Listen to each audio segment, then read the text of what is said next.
Buenas noches a todos, a todas y a todes. Estamos nuevamente con Mendoza Igualitaria, el espacio de mendocinos y mendocinas por la igualdad. Seguimos hasta fin de año. Queremos recordarles nuestras redes sociales para comunicarse con nosotros cuando lo necesiten, cuando quieran preguntar por algún tema, algún programa que se hayan perdido. Estamos en Twitter como MZA Igualitaria, en Instagram como Mendoza Igualitaria M por I, lo mismo en YouTube. En Facebook nos encuentran como Mendocins por la Igualdad y tenemos correos mendozaigualitariamporí@gmail.com y mendocinosporlaigualdad@hotmail.com. En estas plataformas es donde estamos comunicándonos con ustedes, compartiendo nuestros contenidos y compartiendo nuestra mirada sobre el mundo, sobre el país específicamente, que viene bastante complicado, no tiende a mejorar y tenemos que ver cómo nos organizamos, cómo nos mantenemos a flote, cómo sostenemos nuestros reclamos y seguimos haciendo valer nuestros derechos en un contexto tan difícil. Uno de los temas que sabemos que nos atraviesan todos los días tiene que ver con la pobreza, la feminización de la pobreza como una de las tantas violencias que vivimos las mujeres, especialmente en esta sociedad. Ya hemos tratado recientemente muchos de los temas que vienen agitando este año en lo que hace a la agenda de las mujeres, como el tema del aborto, como el tema de los acosos y las diferentes formas de abuso sexual. Pero cada tanto volvemos al tema de la feminización de la pobreza porque no se toca lo suficiente y es un tema sumamente importante. Para hablarnos de esto, porque está en el barrio, porque está junto a las mujeres más complicadas económicamente y a las que están luchando día a día por sostenerse y por sostener sus lazos, nos acompaña esta noche Karen Minasi, que entre muchas otras cosas que tiene para contarnos sobre su militancia y su actividad, es directora del Centro Educativo Jorge Contreras del barrio La Gloria. Buenas noches, Karen. Hola, ¿qué tal? Un placer estar acá, un lugar maravilloso que no conocía, este balconcito. Debe entrar aire fresco por este balcón. Entra aire fresco también a veces en música de todo tipo. En todo sentido, ¿no? Digo, estar ahí al contacto con la gente ahí abajo, maravilloso. Me encanta este rinconcito, esta radio que tienen. Muchísimas gracias por la invitación. Muchísimas gracias a vos por venir. Son épocas complejas, es un momento del año donde todo se atora y que haya un espacio donde detenerse, a pensar, a repensar, a evaluar para dónde vamos a ir a partir de ahora, es incalculable el valor que tiene. Así que muchas gracias por tenernos en cuenta. Gracias por venir, porque entre muchas cosas que nos pasan a fin de año, lo que creo que todo el mundo siente es, por un lado, la necesidad de que el año dure unos 3 meses más para completar todo lo que quedó pendiente. Muero si dura 3 meses. Claro, pero por el otro, la necesidad de que termine más o menos el 10, 11 de diciembre, no mucho más que eso, porque ya no soportamos más. Pero también con esta sensación de cansancio tenemos que encontrar la manera de juntar fuerzas, de pensar por lo menos cómo vamos a empezar a reagruparnos el año que viene, que no va a ser un año fácil, que va a ser un año decisivo, y entender cómo llegamos hasta acá, en qué situación estamos concretamente y qué nos queda para seguir peleando, porque la pelea hay que darla. ¿Qué es lo que está sucediendo en el barrio La Gloria? Bueno, mira, el barrio, vos sabés que es un barrio estigmatizado desde todos los tiempos. Entonces, a mí lo primero que me surge contarte es, hay una gran resistencia, están pasando muchas cosas buenas dentro del barrio,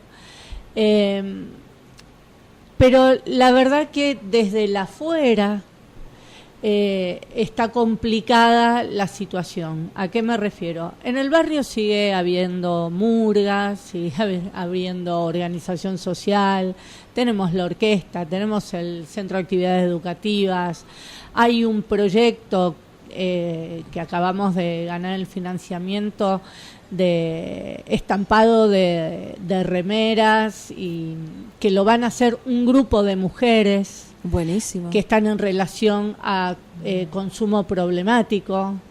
Ajá. Así que van pasando muchas cosas.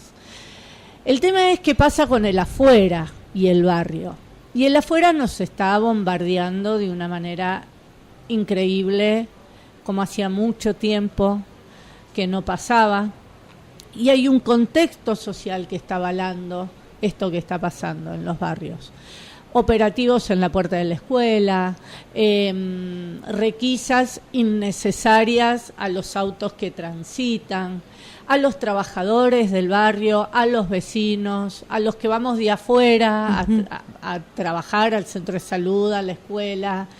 Entonces se va complejizando esta organización social porque entra una arista muy peligrosa, que es el autoritarismo, la violencia institucional, que nada tiene que ver con la seguridad, no es más policías, más, bueno. Yo hace unos meses, todas las mañanas tengo que firmar una ronda policial que antes no existía. Entonces, no es lo mismo que esté la gendarmería que no esté, que esté la policía a que no esté, que tenga presencia policial ante un hecho de inseguridad es una cosa, pero todo el tiempo estar sospechado para los vecinos es insostenible. Eso genera violencia y tenemos, como este fin de semana, un enfrentamiento entre vecinos y policías que dejó un desastre en la comunidad, en el barrio. Entonces se pierden los horizontes, la policía, ¿para qué? Ningún vecino se siente protegido.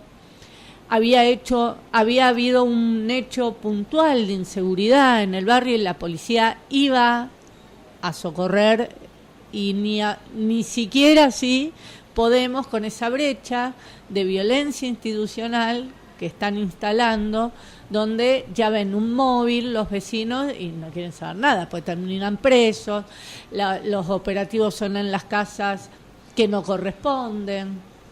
Entonces, cosa de ir sembrando el miedo. Ir sembrando el miedo, la discordia, el enfrentamiento, la violencia, porque los vecinos tiran con piedras o cascotes, pero la policía tira con balas. Entonces hay una clara desigualdad de fuerza ahí. Y además la policía es el Estado y el Estado es quien nos tiene que proteger a todos, claro, por igual. Pero hay una enorme diferencia entre una policía que te está vigilando, que es la que te mira de frente para ver lo que estás haciendo, y una policía que te está protegiendo, exacto, que te da la espalda porque sabe que vos no le vas a hacer nada y que es a vos a quien tiene que proteger y está mirando lo que pasa alrededor para que nadie te dañe. Exactamente. Entonces así tenemos adolescentes que salen a vender bolsas y a trabajar, que terminan presos, o detenidos o demorados, chicos que vienen a la escuela, que vienen sin el documento porque no lo tienen, porque lo perdieron, porque se lo sacaron o porque se lo olvidó, y terminan en lugar de en la escuela, en la comisaría demorados. Entonces, digo, todo eso se va creando un contexto tan violento que la respuesta es como una olla a presión. Cuando explota, y explota para todos lados sin límite alguno. Entonces, porque es eso, o la sumisión de quienes se acostumbran a que las cosas son así porque siempre han sido así para todo el mundo, sin registrar que son así dentro del barrio, porque al barrio se le estigmatiza y se le hacen estas cosas que a la gente de otros barrios no se le hacen. Exactamente, los vecinos del barrio La Gloria, como supongo La Favorita, el Campo Papa, son vecinos que son personas que tienen que mentir, por ejemplo, en su domicilio para conseguir un trabajo. Entonces ya el sentido de identidad, de pertenencia, se va socavando. Ya no podés decir bien quién sos, no podés decir dónde vivís, porque si no, no conseguís el trabajo, claro. Pero a la vez, si no tenés trabajo y salís a hacer changas, la policía te para y te detiene. Entonces es un círculo vicioso que habíamos logrado romper en cierto momento, en cierta manera, y que se vuelve a activar y termina siendo realmente peligroso, triste, y entonces toda la estructura social que se va conformando en un barrio organizado se va desmoronando. Pues yo recuerdo que hace cuando asumió este gobierno, hará unos 2 años más o menos, el mayor problema que tenían era el problema de la falta de gas, o sea, problemas estructurales, pero no esta clase de problemas sociales que vienen además de afuera. Exactamente, mira, la historia del Centro de Actividades Educativas, yo siempre la cuento, aunque a veces, me repito, pero porque es el fiel reflejo de estos tiempos, ¿no? De lo que tuvimos, de lo que no tuvimos, de lo que tuvimos, de lo que estamos perdiendo.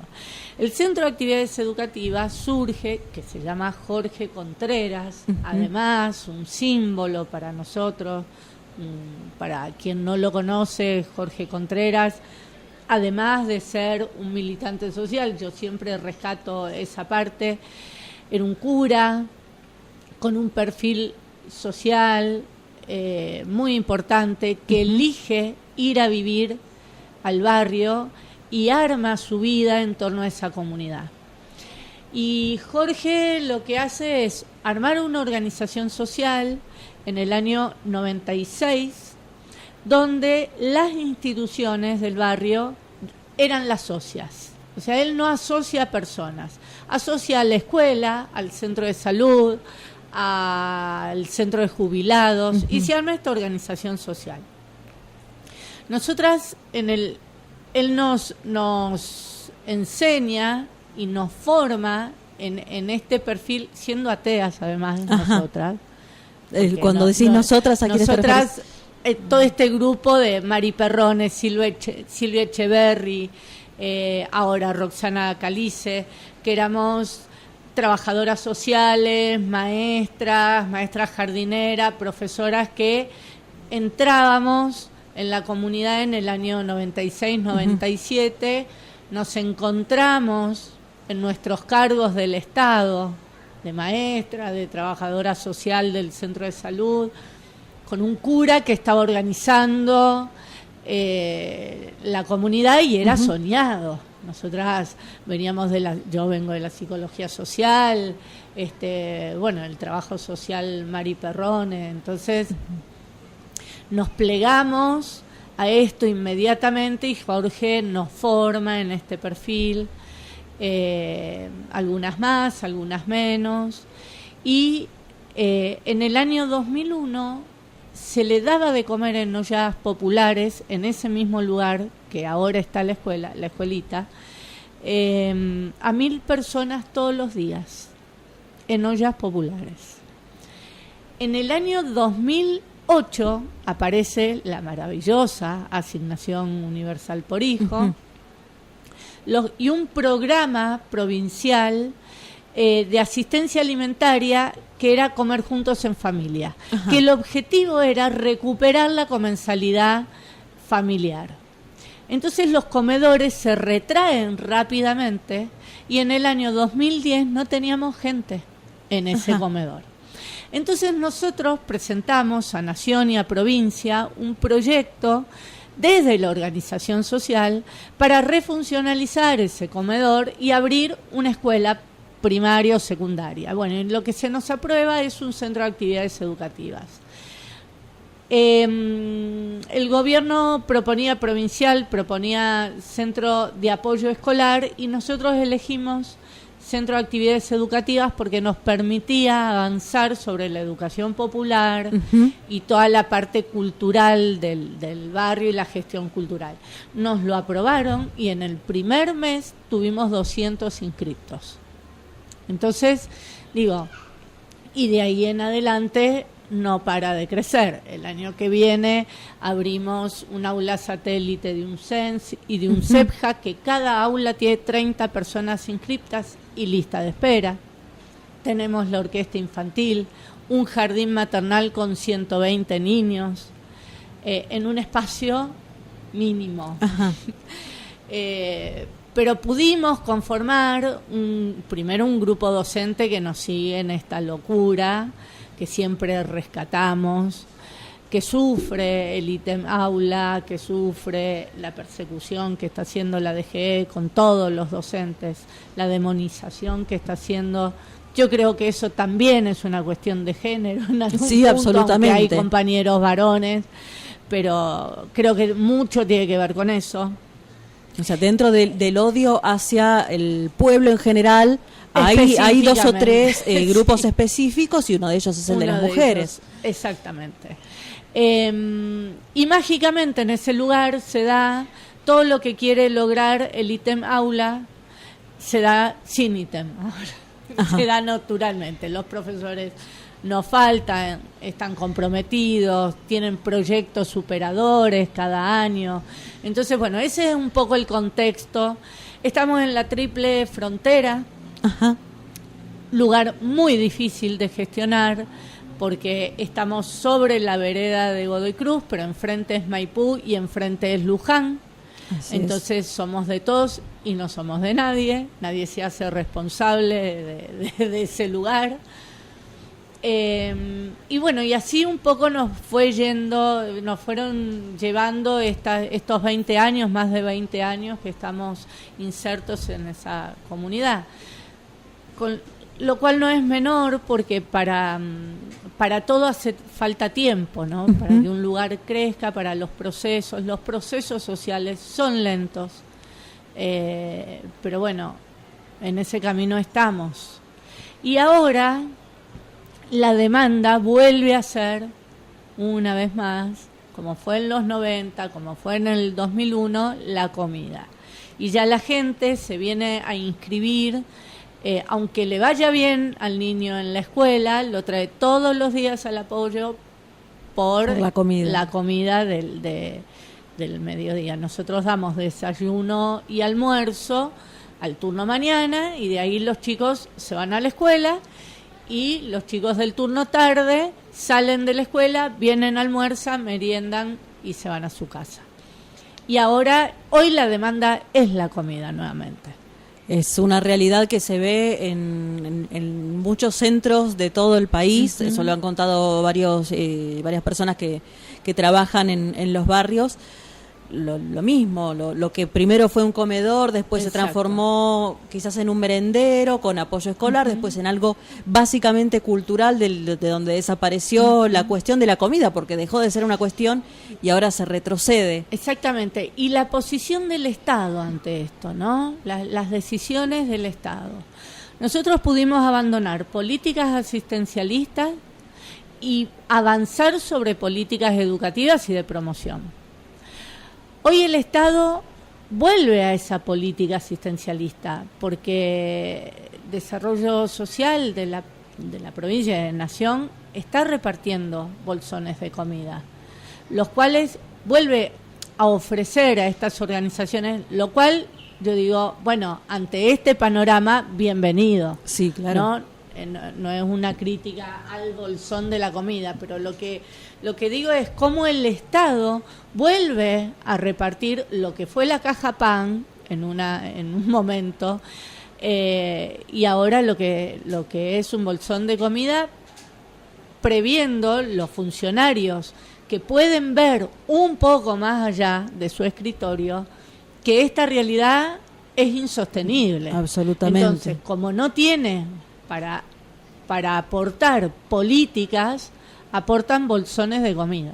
Bueno, antes que nada, gracias, pero teníamos un gobierno que aportaba políticas de promoción.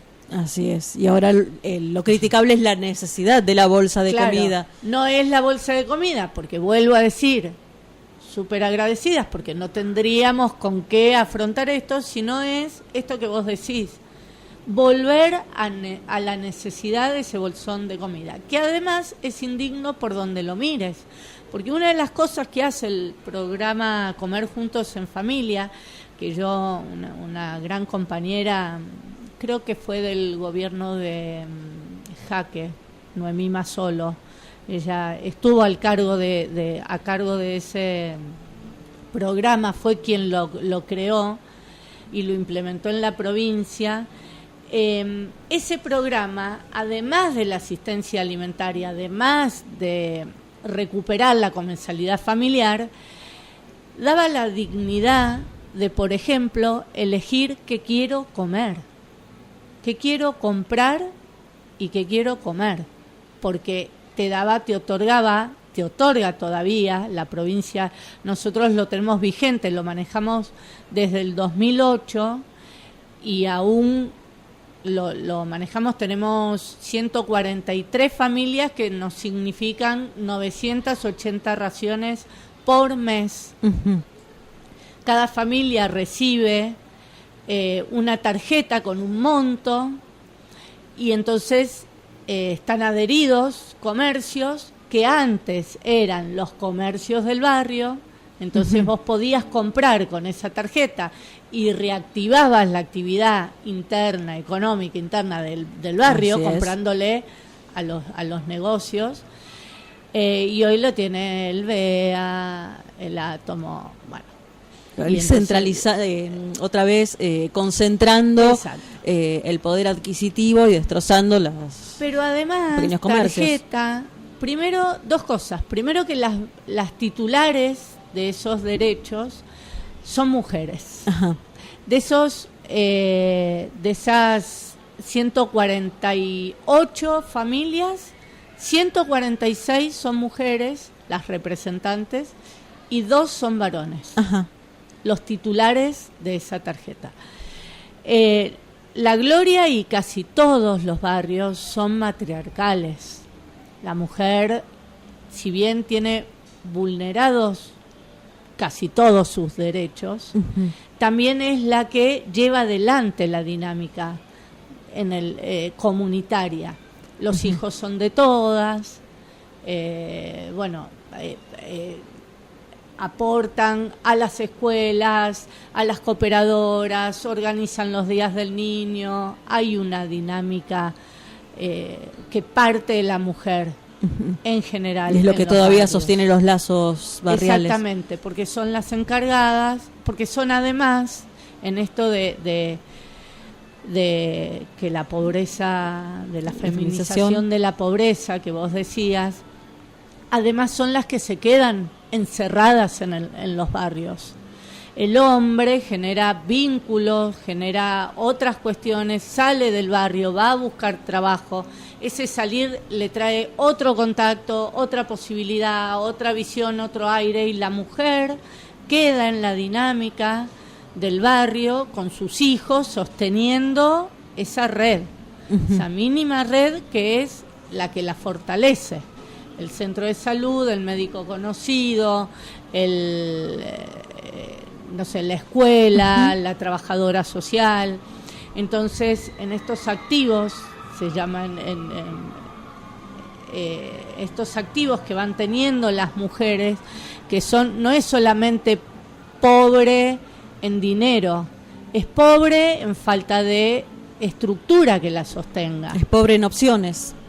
Entonces no tiene vínculos, no tiene estructura, no tiene una estructura de oportunidades uh-huh. que la hace más pobre aún. Entonces,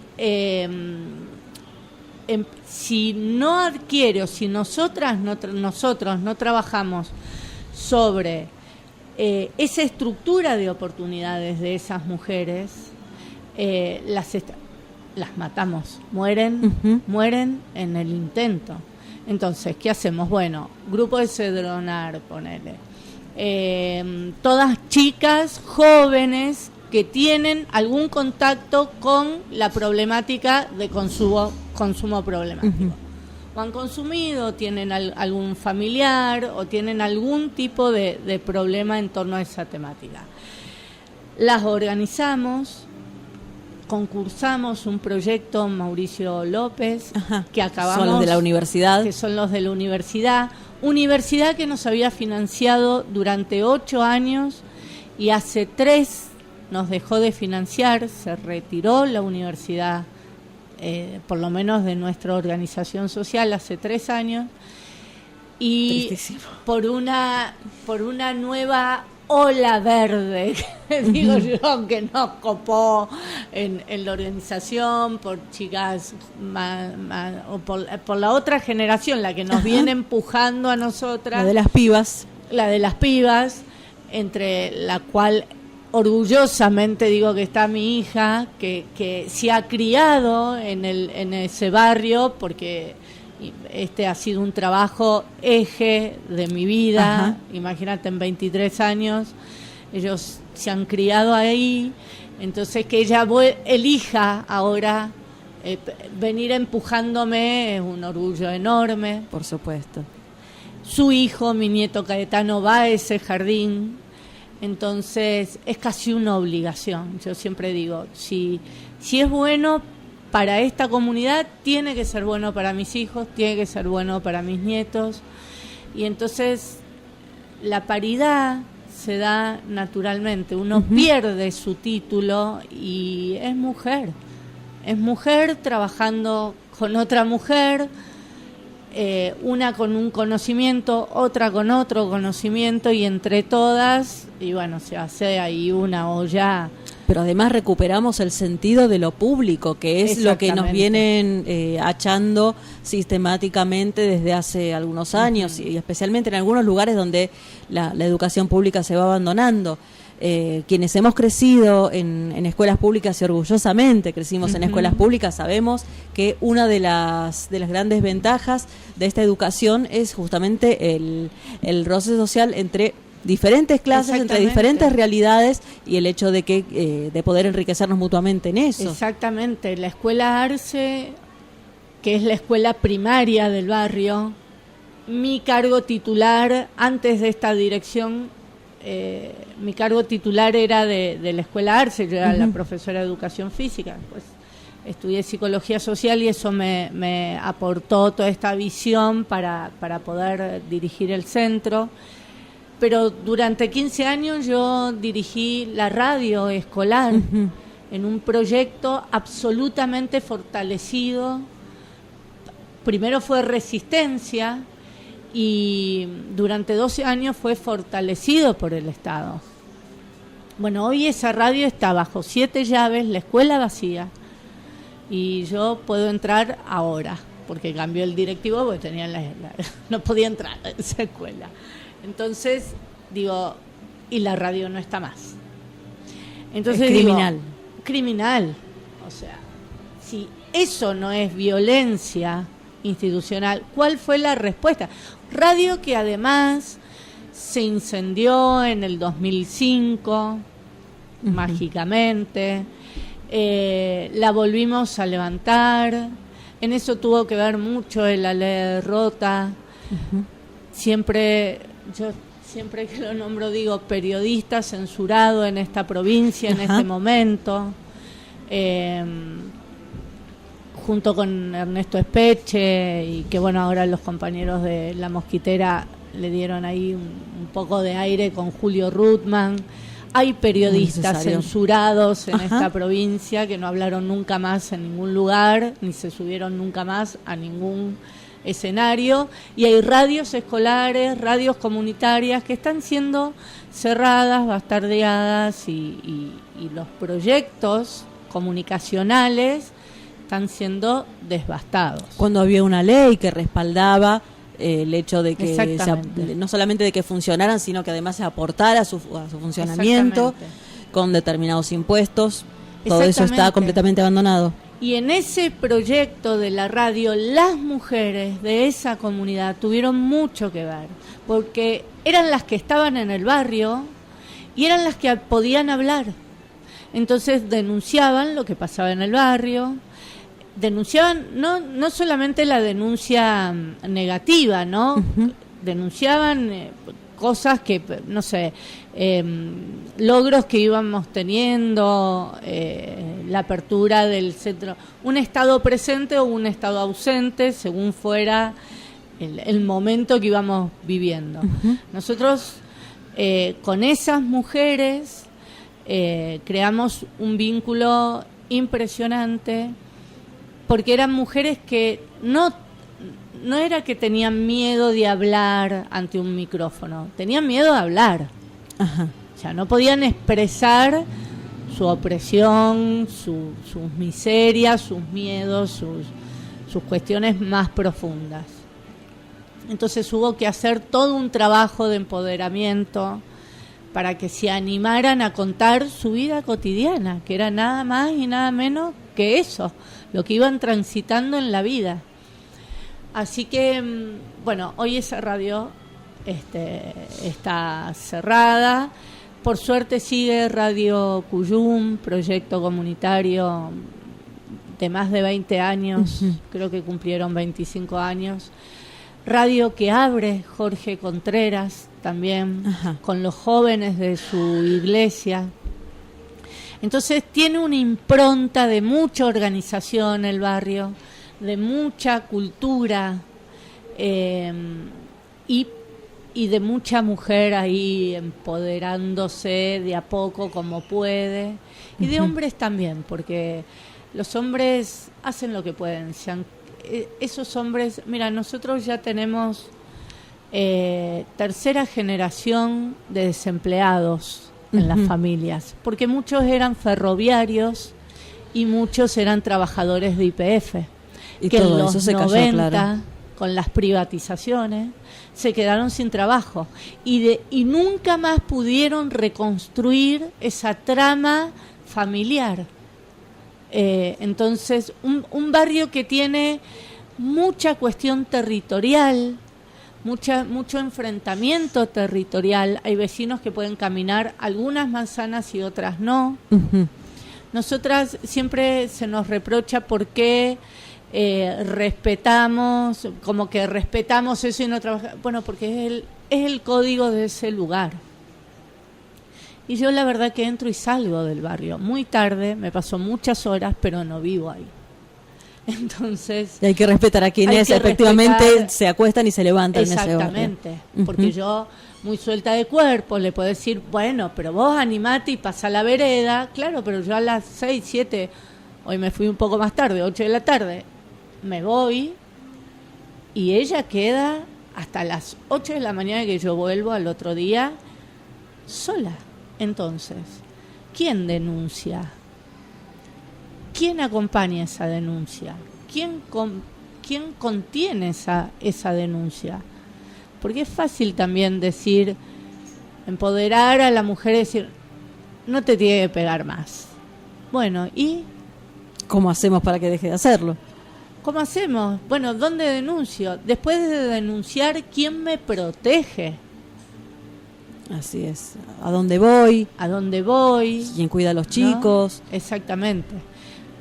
Sí tenemos nuestras estrategias que no te las voy a contar porque son absolutamente secretas. Por supuesto. Pero digo, uno a veces piensa que empoderar al otro es animarla a hacer. Y bueno, yo te animo a hacer y después me corro. Vos te das vuelta y estás sola. ¿Qué es lo que no está? Yo por eso valoro tanto este maravilloso momento, que confío que va a tener su punto medio, ¿no? En esto digo, para las mujeres.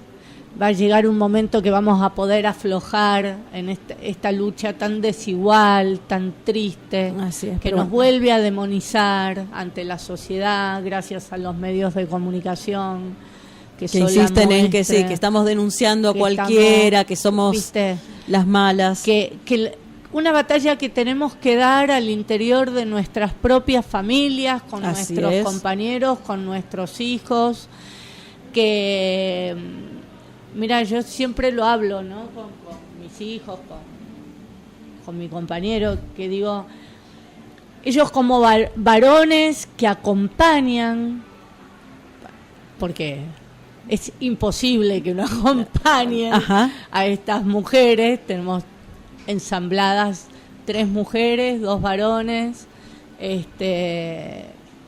Su dinámica es de hermanos, entonces es imposible. A veces a nosotros como adultos nos cuestan esos hijos, ¿no? Dijimos, ¿qué criamos? Pero digo, en esto de acompañar estas luchas, también yo me pongo en el lugar de los varones que acompañan a estas mujeres y que a veces pueden sentir como que es desigual. Bueno, chicos, bánquensela. Porque es un momento de efervescencia también y estas cosas. Nosotras nos bancamos y esto va a tener su punto medio y va a amalgamar el derecho del hombre, de la mujer. ¿Qué pasa en los barrios? Y no es tan así. Y es imposible que así sea. Porque estos hombres están siendo además reprimidos por el Estado, por el sistema. Entonces sufren violencia en sus espacios y vuelcan también esa violencia en sus mujeres. Entonces el rol del Estado, de empoderamiento desde el Estado, tiene que ser para hombres y para mujeres. Para hombres en su respeto hacia la mujer y para la mujer en su multiplicidad de oportunidades. Por eso entendemos que cualquier forma de feminismo que no sea de derecha tiene que ser sí o sí transversal. Exactamente. Atravesando la clase, la etnia, las diversidades y no desproteger a nadie. Y los barrios son matriarcales, todos los barrios. Lo que yo te decía recién, la dinámica de la comunidad la lleva adelante la mujer. Entonces, es casi contradictorio, ¿viste? Es como bipolar la mujer en estas comunidades. Nosotras mismas también a lo mejor lo somos y no nos damos cuenta, pero digo, tiene toda esa fuerza de llevar adelante la dinámica de la comunidad y es oprimida en sus oportunidades y en sus hogares y es golpeada y es maltratada por sus compañeros, ponele. No todas, no todas. Pero difícil dicotomía, difícil escenario para muchas de ellas. Ha llegado a acompañarnos a las corridas, porque así tratamos a la gente de buenas que somos. El qué grandioso el aplauso de mujeres te aplaudimos, Rota. De Ana Gutiérrez, la excepcional operadora técnica de esta radio. El Alejandro Rota, como mencionaba Karen recién, una de las voces censuradas de la provincia, una de las voces que ya no conducen grandes eventos desde los escenarios, porque voces censuradas de la provincia, como decíamos. Buenas noches, Ale, gracias por venir. Hola, yo no conduzco nada.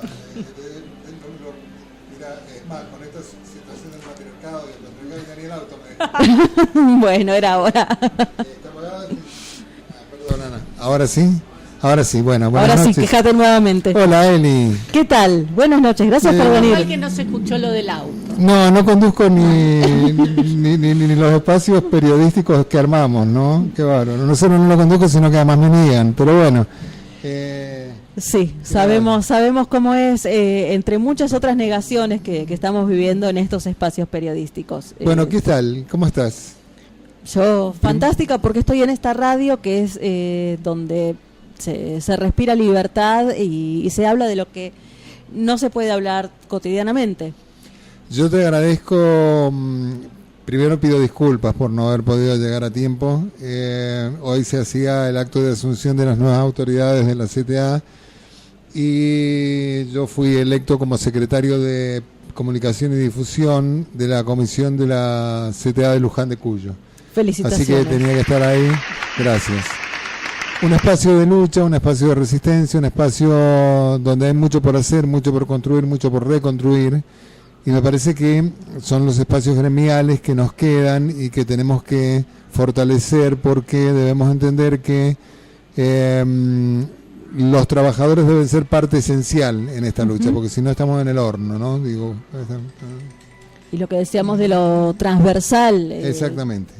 La transversalidad pasa por distintos espacios, ¿no? Ustedes estaban hablando recién de el espacio de las mujeres, que me parece muy importante, me parece un espacio ganado, un espacio conquistado, en el que todavía nosotros nos queda mucho por desconstruir a los hombres, y en el que yo veo algunas cosas que todavía no me terminan de cerrar demasiado, para ser honesto, ¿no? Debo decírtelo. Pero creo y tengo fe y tengo confianza de que esto va a decantar en algo muy bueno, ¿sí? Y tengo también, como en todos los espacios de construcción, temo que muchos de estos espacios de construcción, inclusive puedan convertirse en un elemento pasatista para un pseudo progresismo que necesita imperiosamente de algunas conquistas para reivindicarse y que no dejan que esas conquistas sean atravesadas por la política, ¿sí? Es una trampa que siempre se cierne sobre... Por eso te digo que se cierne sobre todo tipo de movimientos, sobre el movimiento político, sobre el movimiento trabajador, sobre todos los movimientos que se generan, digo. Entonces nosotros que estamos de este lado y que sabemos muy bien dónde estamos parados, porque digo, todo este tipo de conquistas sabemos, ustedes hablaban del feminismo de derecha, yo me cuesta entender que hay un feminismo de derecha, ¿sí? Realmente, creo que lo hay, pero me cuesta entenderlo porque... No va, medio como que no va de la mano, ¿no? Las conquistas sociales, políticas, claro, culturales con un feminismo de derecha, la verdad que no. Lo entiendo con esa definición que también se agarra medio con pinzas, pero como una mirada sobre el mercado laboral, especialmente en el que ciertas mujeres están luchando por conseguir que la punta de la pirámide pueda ser habitada de manera pareja por varones y mujeres, con una invisibilización y un desinterés total respecto de lo que pasa en la base de la pirámide y en las partes medias de la pirámide, que son en las que estamos mirando. Bueno, este es otro de los riesgos, ¿no? Digo que las mujeres que lleguen a ocupar los cargos jerárquicos se transformen, ¿sí?, en lo que no quieren o en lo que tanto combaten en esa punta de la pirámide, y se olviden de que para abajo hay desigualdades. ¿Sí? Y creo que eso no tiene que ver con una masculinización posible, sino con el hecho de que estamos hablando de una derecha. En la que estamos hablando es que por eso te digo que esto sucede en todo tipo de movimientos. Si hablamos del movimiento de los trabajadores, muchas veces los que llegan a la punta de la pirámide de la conducción de los trabajadores se burocratizan, digo, y de alguna manera se olvidan por completo de las bases. Entonces esto me parece que tiene que tener, ustedes que son las que llevan adelante esto, lo tienen que tener muy en claro, lo tienen que tener muy, muy, muy digitado para evitar que esto pase, porque realmente hay muchos espacios hoy que se divulga, pero en la foto, digo, vos te das cuenta de que estamos lejos de que esto pase. Digo, en la política, por ejemplo, ayer veía la foto de el Frente Cambiemos, que se juntaron todos los intendentes y todos los representantes para determinar qué es lo que van a hacer en las próximas elecciones, si van a ir con elecciones separadas o no, etcétera, etcétera. Y en la foto habían como 25 hombres y una sola mujer, que es Norma Trigo, la intendenta de La Paz, o de Santa Rosa, creo. De Santa Rosa, que se ha quedado con ahora una las mujer elecciones, pero en una mesa en un asado, en una foto, una mujer entre 35 y 40 tipos, digo. Bueno, creo que también tiene que ver con no es lo mismo un partido político pero sí tiene que ver, perdón, termino la idea, digo, la concepción política, cuando vos ves, y no es que quiera politizar esto o traerlo en blanco sobre negro, poner River y Boca, pero vos cuando vos ves el campo... Por favor, no. Dije River primero. Cuando vos hablas del campo popular o los partidos del campo popular, no solo del kirchnerismo, sino todos los partidos de la izquierda y todo esto, cuando aparecen en la foto hoy, las fotos aparecen mucho más repartidas. Así es. ¿Sí? Y entonces vemos con cierta preocupación, yo por lo menos lo hago así, que el partido gobernante, que es el que dirime, el que determina las políticas, en la foto todavía salen 40 hombres y una mujer. Más allá de que hay representantes de esos partidos que luchan por el feminismo y que luchan por la reivindicación de los derechos y que lo hacen realmente de corazón y a ciencia cierta, pero me parece que en los partidos que hoy gobiernan, amparados en una derecha o en una centro derecha, esto se está dando mucho más lento y con mucha reticencia, ¿no? Sí, además las mujeres que vemos apareciendo en esas fotos de los sectores dirigentes de estos partidos no son definitivamente las más feministas. Claro, salvo Laura Montero, que debemos decir que uno puede estar en desacuerdo con su posición ideológica, pero Laura Montero ha sido una mujer que ha peleado por los espacios políticos, en los espacios políticos de la reivindicación femenina, y no lo hace ahora, sino que lo ha hecho desde siempre, hay que decirlo también, ¿no? Me parece que esto que pensaba recién, que no tiene que ver con un partido político, sino que tiene que ver con un modelo a aplicar, ¿no? qué modelo elige ese partido político. Entonces, Cambiemos claramente tiene un modelo, adhiere a un modelo de país que no tiene que ver con la inclusión, que no tiene que ver con los derechos de nadie, menos de las mujeres.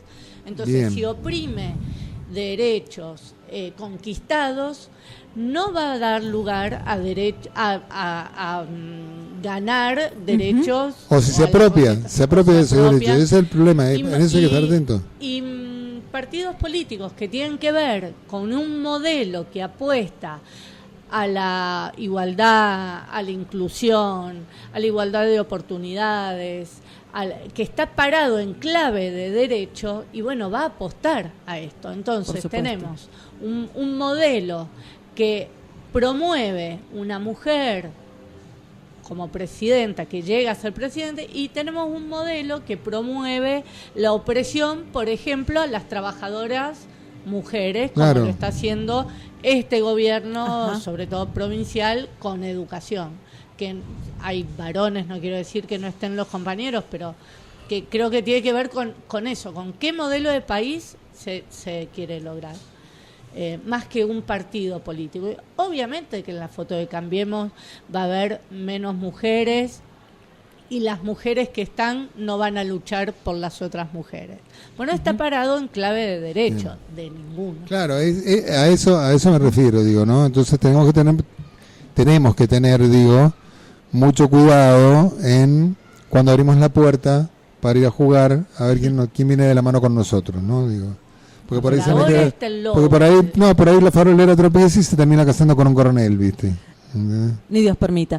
Pero sí, sabemos que es uno de los riesgos, y bueno, todos estos debates lógicamente quizás no se dan a la luz del día, pero se están dando al interior de muchos movimientos, porque como decíamos, no hay posibilidad de una transformación social que no sea transversal. O sea, ya hablábamos de transversalidad hace 15 años y volvemos a hablar de lo mismo. No se puede sin los distintos colectivos. Ahora, no quiero dejar de mencionar esto, porque me parece, a mí por lo menos me parece central, que es cierto lo que vos decías, hace 15 años hablábamos de transversalidad, pero para que se instalara todo este tratamiento tuvo que haber un gobierno que legislara sobre los derechos de las minorías. Así es. Un derecho que planteara la ley de matrimonio igualitario, un derecho que planteara la ley de identidad de género.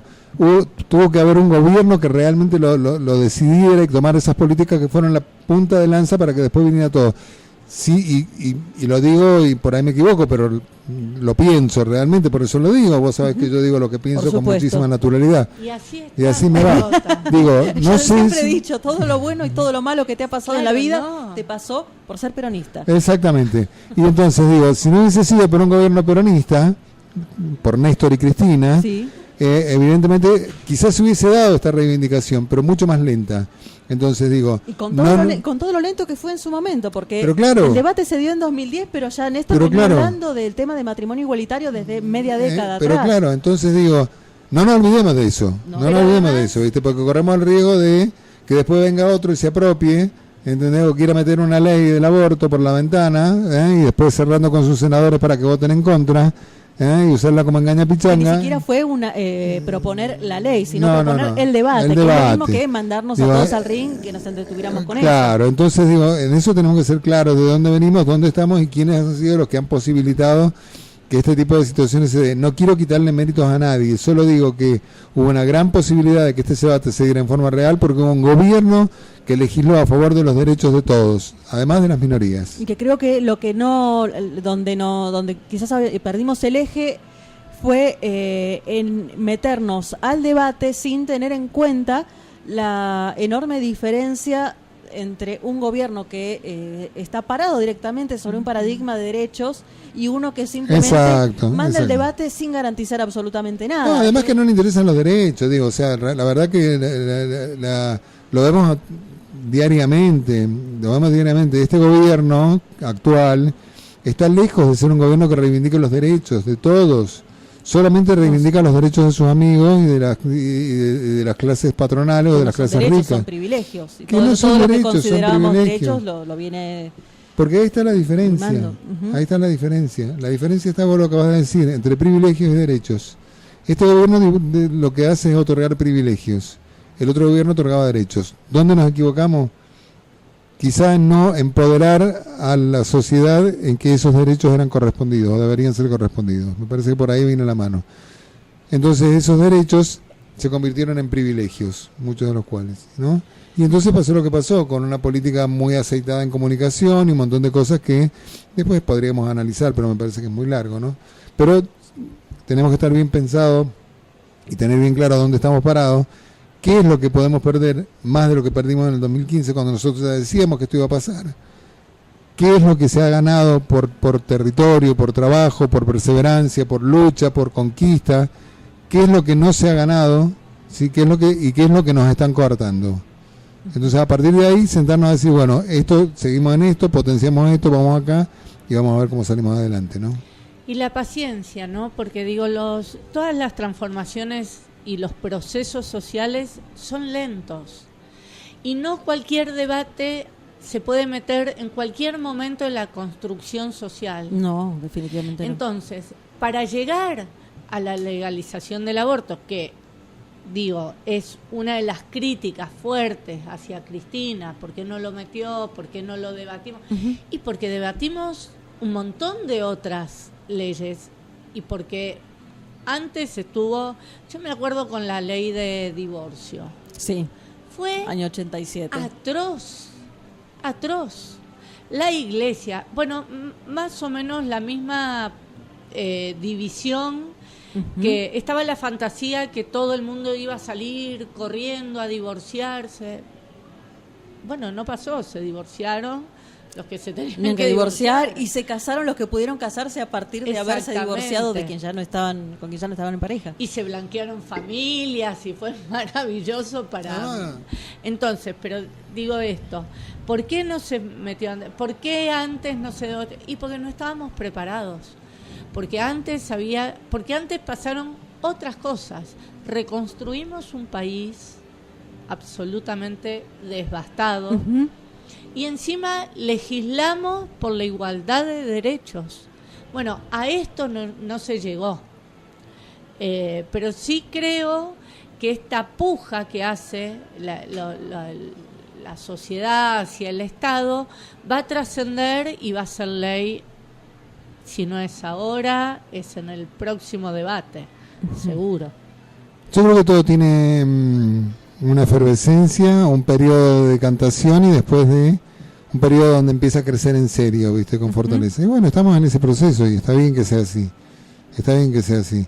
Y el que tenga miedo, que se corra, ¿viste? Digo, porque la verdad que hay gente que tiene el culo sucio y bueno, en que realidad, vaya a limpiarse y después bueno. O que tenga que ver qué es lo que tenga que hacer, digo, ¿no? Me parece que por ahí esta respuesta que se da desde algunos sectores, ¿no? A todo esto que está surgiendo con las denuncias, la reacción, el miedo, surge más por miedo que por negación al hecho en sí.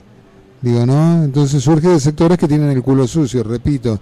Y surge de sectores que, si bien ponen huevos en esta canasta, también ponen huevos en la otra canasta de la denostación.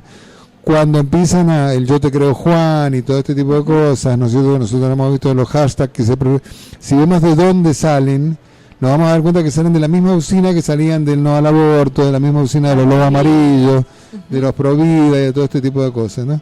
Entonces digo, salvemos las dos vidas, surgen de la misma usina, surgen de la misma usina, pero los tipos son interesantes y saben que no pueden anteponer toda la carne en ese lado, porque de este lado también necesitan ganar votos y tener algún predicamento. Entonces empiezan a dividir esta situación, ¿no? Bien. Y además que trabajan sobre la moralina y la moral y el deber ser.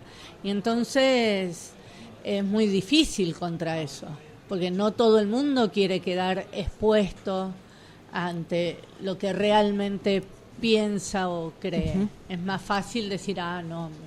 Bueno, por eso tenemos una batalla cultural para dar, pero sin abandonar la batalla política. Que no es fácil, pero es imperiosa porque tenemos que menos de un año. Es la más difícil de las batallas en este tiempo, digo, ¿no? Porque estamos con un enemigo fuerte, no podemos ser tan ilusos de creer que Macri está derrotado. Por favor, no lo hagamos, no seamos tan ilusos de creer que Macri está derrotado porque le está yendo mal económicamente. Los ¿Quién números está yendo mal económicamente? No, claro, los números de la macroeconomía se dibujan rápidamente. Y con la usina comunicadora que tienen, la gente tiene la posibilidad y la facilidad de creerse algo que no es. Porque cuando la gente se cree que le va bien, cuando la gente mira los números que hacen que le vaya bien a otro, inmediatamente por necesidad o por carácter transitivo de la relación de igual cree que también a él le va bien. Y se olvida rápidamente, porque además a nadie nos gusta sufrir, se olvida rápidamente que no llega a fin de mes. Entonces, si a mi patrón le va bien, en algún momento a mí también me tiene que ir bien. ¿Sí? Creyendo ingenuamente otra vez creyendo ingenuamente en la teoría del derrame y todo este tipo de cosas. Si el patrón que en estos momentos tiene una cosecha récord, si el patrón puede tener LEVAC, si el patrón puede tener la plata a plazo fijo, en algún momento a mí también me va a ir bien. ¿Sí? Uh-huh. Porque esto es así, porque alguna vez, y vos le decís, pero a vos te fue bien antes, a tu patrón y a vos, y bueno, pero el patroncito perdió mucha guita y ahora yo necesito. Entonces este tipo de situaciones se da con muchísima facilidad con la construcción comunicacional con la que se trabajan las usinas macristas. Entonces Macri no está muerto, ni mucho menos, ni el macrismo ni el Frente de Cambiemos, está más vivo que nunca. Está más vivo que nunca, tiene 6 meses por delante, una reactivación económica que va a aparecer en los números, no en la realidad, pero muchas veces nosotros somos adeptos a creer los números y no la realidad. ¿Sí? Uh-huh. No nos gusta ver que estamos mal, ¿sí? O no nos gusta que nos los digan, entonces tenemos que empezar a cambiar el discurso, tenemos que empezar a moderar el discurso, tenemos que empezar a trabajar muy fuertemente, porque digo, hoy los números dan que Macri tiene un 30, un 32, un 33% de imagen y un 32 o 33% de posibilidad de que vuelvan a votarlo a él o a alguien de su grupo. Y con eso en una segunda vuelta ganan. Es decir, ¿sí? No tenemos margen para la ingenuidad. Entonces no tenemos margen para la ingenuidad, no tenemos margen para el desgaste, no tenemos margen para la pelea interna, tenemos margen para seguir construyendo. Hoy la conductora natural de este espacio, le guste a quien le guste, se llama Cristina Fernández de Kirchner. Y no lo estoy diciendo yo, lo está diciendo Macri, lo está diciendo el establishment, que, casualidad, hace 2 días volvieron a denostar y a sacar la usina de denuncia, otra vez poniéndole guita a Bonadío para que otra vez empiece con la situación de que la va a meter en cana, que esto, que el otro, porque saben que hoy, cabeza a cabeza, en medida, la única dirigente con posibilidad de disputarle el poder a Macri se llama Cristina Fernández de Kirchner. Entonces, preparémonos porque la van a meter en cana, preparémonos porque nos van a venir a buscar a donde estemos, preparémonos porque van a bajar guita. Lo que hemos visto en Brasil.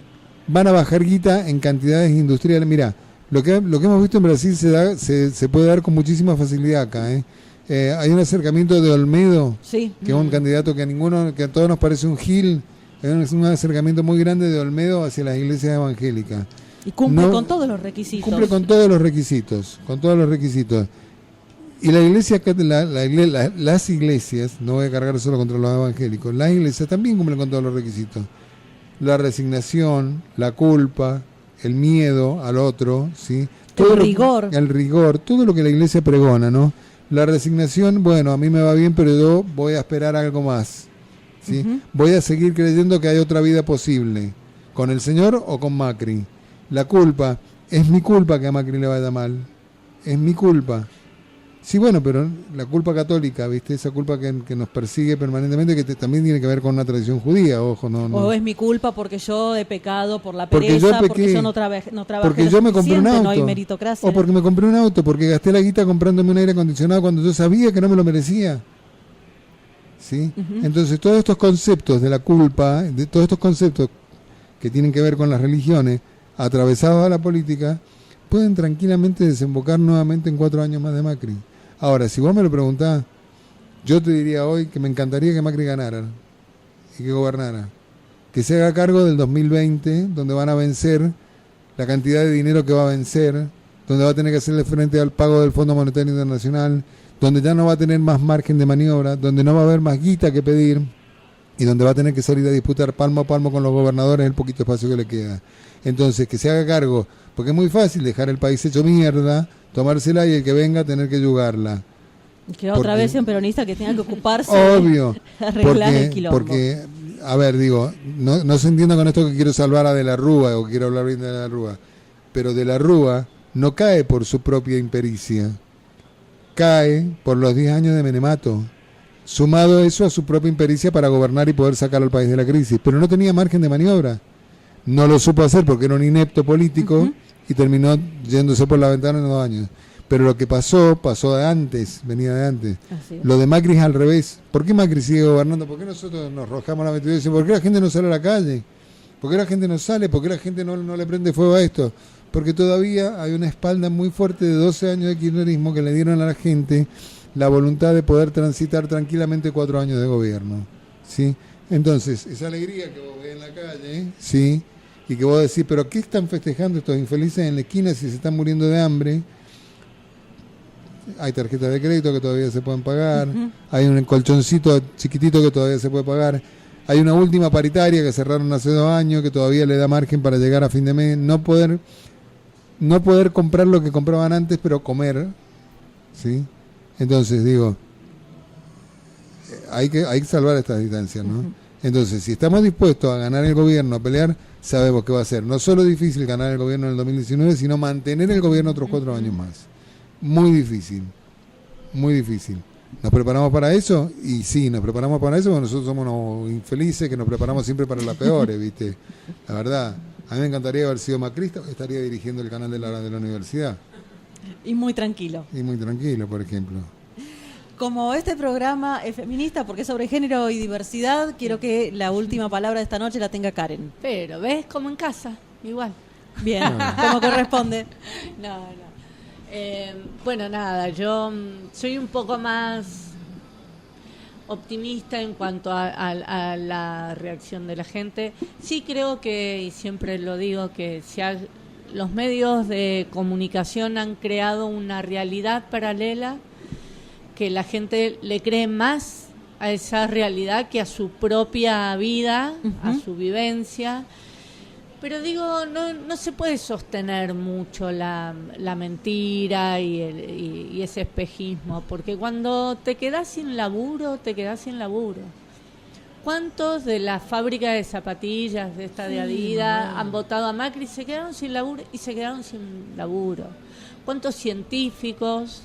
¿Cuántos profesores universitarios?